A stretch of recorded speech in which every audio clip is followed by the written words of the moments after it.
Hi everybody. I hope that all of you are doing well.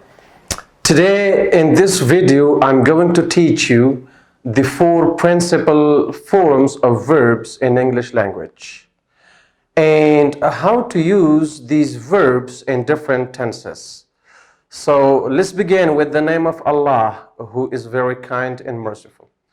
So in English language in general, we have two types of verbs when it comes to forms: regular verbs and irregular verbs.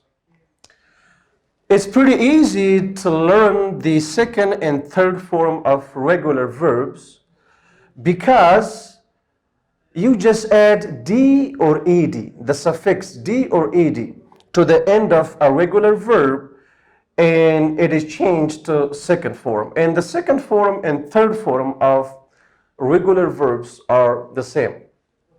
Look at these four forms principle. The reason I'm saying principal forms because learning these four forms are very important. Without knowing these, four forms of verbs, you cannot use them correctly in different tenses in your sentences. So first form or base form of regular verbs: walk, live, talk. When you want to change a regular verb to second or third form, you add d or ed. Some verbs already have e at the end, so you just add d, like live. There's already e, so you just add d. And some verbs do not have e, like walk, there's no e, so you add ed. So the second form, walked, lived, talked. And the third form is similar. Walked, lived, and talked. Okay, and then the present participle or ing form: walking, living, talking. And the irregular verbs are different. Sometimes all the three forms are different. Sometimes all of the three forms are similar.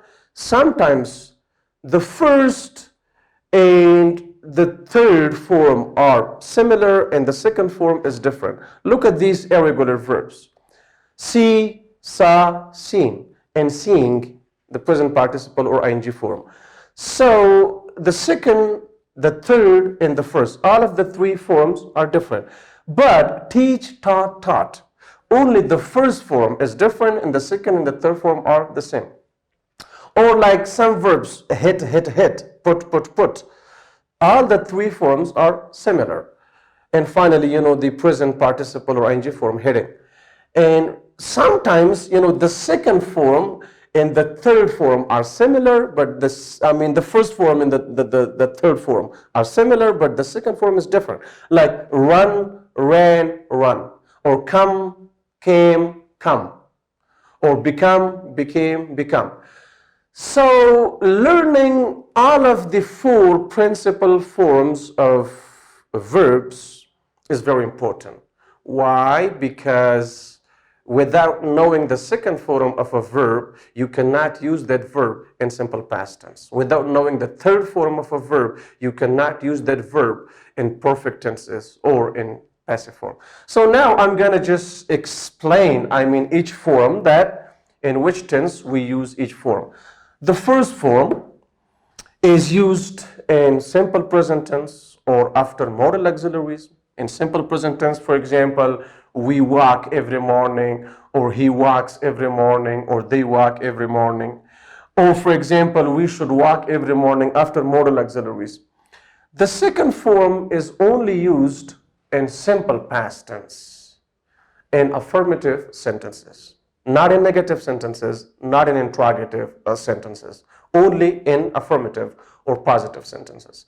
For example, he walked for an hour yesterday, or I lived in India for a few months, in the past. Or for example, he talked to me for a few minutes, this morning. So the second form is used in simple past tense only when we talk about something that happened at a specific time in the past. The third form, it should not be confusing. Like, for example, if you see that there's walked in present perfect tense or past perfect tense or future perfect tense, then you use, saw, or then you use, for example, the second form of irregular verb. No, the third form should be used. Okay? Here, it's not different because the second and the third form of regular verbs are the same. I mean, they're similar. But we use the third form of a regular or irregular verb in all of our perfect tenses. For example, he has walked many times, in the morning. Or for example, he has lived for many years in this city.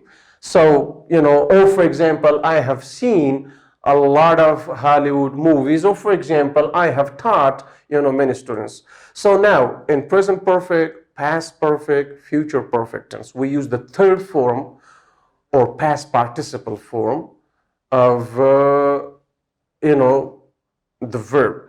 And the third form of past participle form, okay, here, is also used in all passive sentences, in 12 tenses.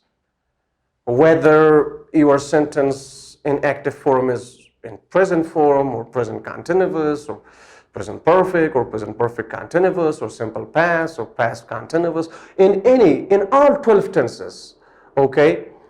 When we change sentences from active to passive form, the main verb is changed to past participle or third form. It could be in ing form in active sentence, it could be in base form, it could be in second form, but in passive sentences, the form is changed to past participle or third form. And then finally, we have the present participle or ing form. We use this form, ing form, in all continuous tenses, present continuous, past continuous, future continuous, present perfect continuous, past perfect continuous. For example, I'm drinking water, I was drinking water, I will be drinking water, I have been drinking water, I had been drinking water, I will have been drinking water. So in all of these six continuous tenses, the present participle or ing form of the verb could be used.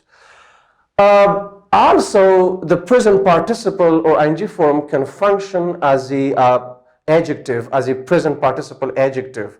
For example, you say, I have an interesting book, or for example, I have a talking dictionary, or I need some drinking water. So, it can function as a present participle adjective when it describes a noun or pronoun in a sentence. And finally, verb ing can be also used as a gerund. When it is used as a gerund, it functions as the subject of the main verb in a sentence, or as the object of the main verb in a sentence, or as a object of preposition, or as a complement of to be verb. So in order to know more about gerund, we have a video which is made specifically about gerund and its functions. You may refer to that video. So I just wanted to explain the four principal forms of verbs in English language. I hope that this video or this, lesson in this video was useful for you, to know, the difference among these four forms of verbs in English language, and to know, the difference between regular and irregular verbs. Have a great time. We're done. Bye-bye.